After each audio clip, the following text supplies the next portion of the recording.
আমার মেসেজ তরুণ প্রজন্মের প্রতি, হে তরুণ, সবার অধিকার আছে সত্যকে জানা। আসেন সত্যকে জানি, আমাদের কারো সাথে কোনো দুশ্মনী নাই। তরুণ প্রজন্ম সত্য জানার অধিকার রাখেন। আসেন, আপনি আমার কাছে আসেন, আমাকে আপনার কাছে নিয়ে যান, আপনার কথাগুলো আমাকে বলেন, আমার কথাগুলো আপনাকে বলতে দেন, যাতে যুক্তির দেওয়ালে আজকে রসুলের বাড়িতে আমাদের দুইজনের মাঝে দূরত্বের যে দেওয়াল তৈরি হয়েছে সেটা ভেঙে পড়ে। আপনারা বুঝতে পেরেছেন? এটা বলে তো শেষ করে চলে গেছি। যারা দাওয়াত করেছে তারা আসেও নাই, টাকাও দেয় নাই।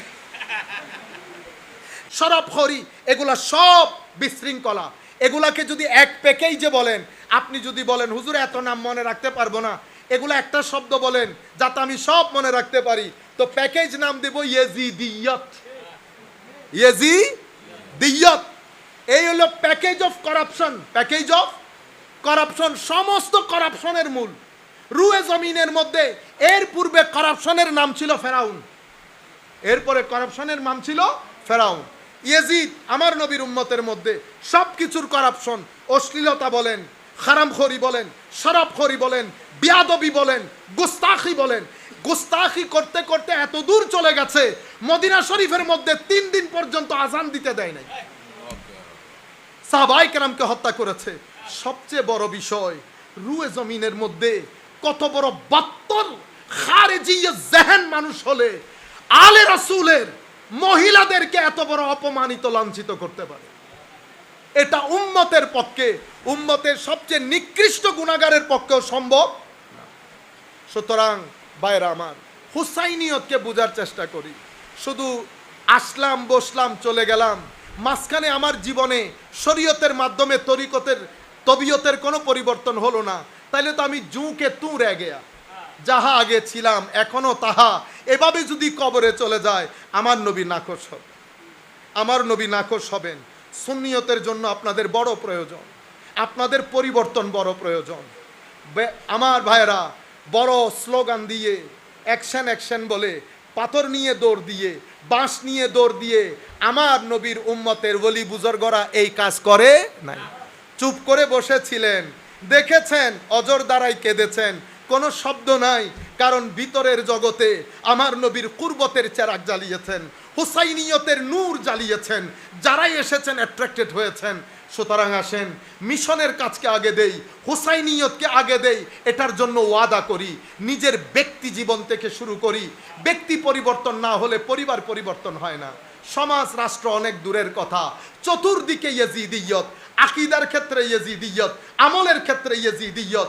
আমরা যারা হুসাইনিয়তকে লালন করি, আমরা শুধু বিশ্বাস করি, লালন করি ইয়েজিদিয়তকে। আসেন, কথায় কাজে আমরা হুসাইনিয়তে বিশ্বাসী হই, উদ্বুদ্ধ হই, এই মিশনকে আগে নিয়ে যায়।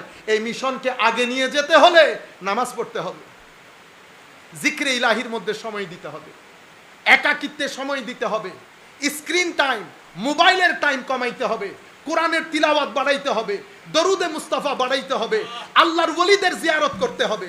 এগুলা সব বাদ দিয়ে নিজেকে মনিটর করতে হবে। আমি যদি নিজেকে মনিটর না করি, আজকে রাতে বিছানায় যখন যাব, আমি চিন্তা করব যে আমি কি কি এমন কাজ করেছি যেখানে ইয়েজিদিয়তের খুশবু আছে, কি এমন কাজ করেছি যেখানে হুসাইনিয়ত বের হয়ে গেছে। হুসাইনিয়তকে লালন করেন, এটা মহা আদর্শ। এমনিতেই উনি এভাবে চলে যান নাই, আমার নবী এমনিতে বলে যান নাই আমি আল রেখে যাচ্ছি। মনে রাখবেন, জান্নাতে, শুভ দিনে, কবরে, হাসরে এই হুসাইনিয়ত আমাদের দীপশিখা। এটা আমাদেরকে আলোর রাস্তা দেখাবে, এটা আমাদের জন্য হেদায়েতের নূর, এটা আমাদের জন্য আল্লাহর হেদায়েতের চশমা চেরাগ, আল্লাহর রহমত পাওয়ার একমাত্র মাধ্যম। সুতরাং আমরা হুসাইনিয়তকে লালন করি। যারা হুসাইনিয়তকে লালন করে, আর যাই হোক সাহাবায়ে কেরামের শানে, আউলি বুজুর্গদের শানে বিয়াদবি করতে পারে না। আপনি একজনের বিরুদ্ধে বললে আরেকজনের বিরুদ্ধে বলবে। বুঝতে পেরেছেন? শিয়াইজমকে আপনারা যত হালকা মনে করছেন, অত হালকা না। আপনারা শিয়াইজমকে জমিন থেকে মুছে দিতে পারবেন না। আমার দায়িত্ব হেদায়েতের বাণী মানুষের সামনে তুলে ধরা, কারো ঠুটলি চিপে ধরা না। প্রত্যেক ব্যক্তি হেদায়েতের আওয়াজ শোনার অধিকার রাখে।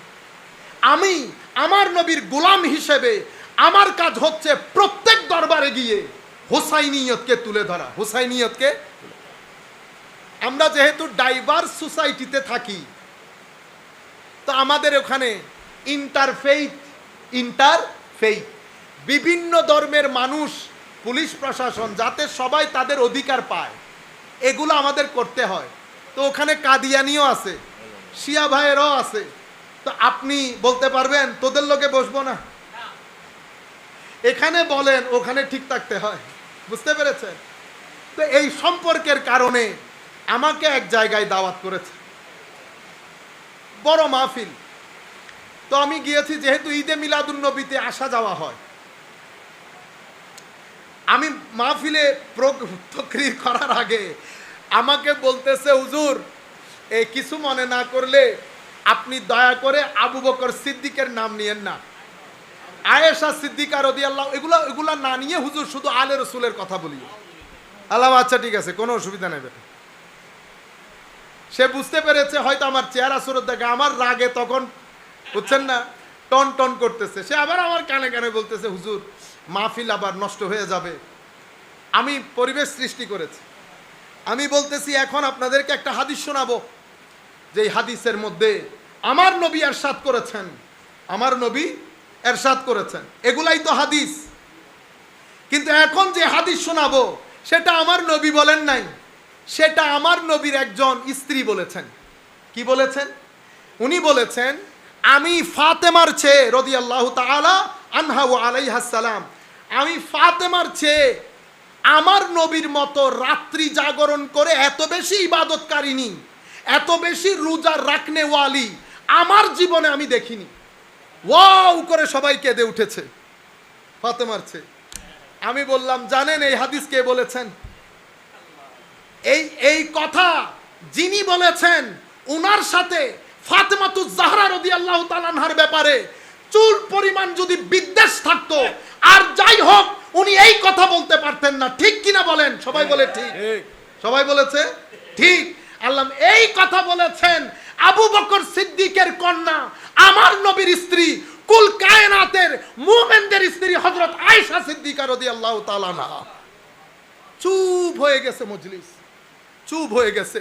আমি বললাম, আমার ভাইরা, মুরব্বীদের প্রতি আমার কোনো আওয়াজ নাই, আমার মেসেজ তরুণ প্রজন্মের প্রতি।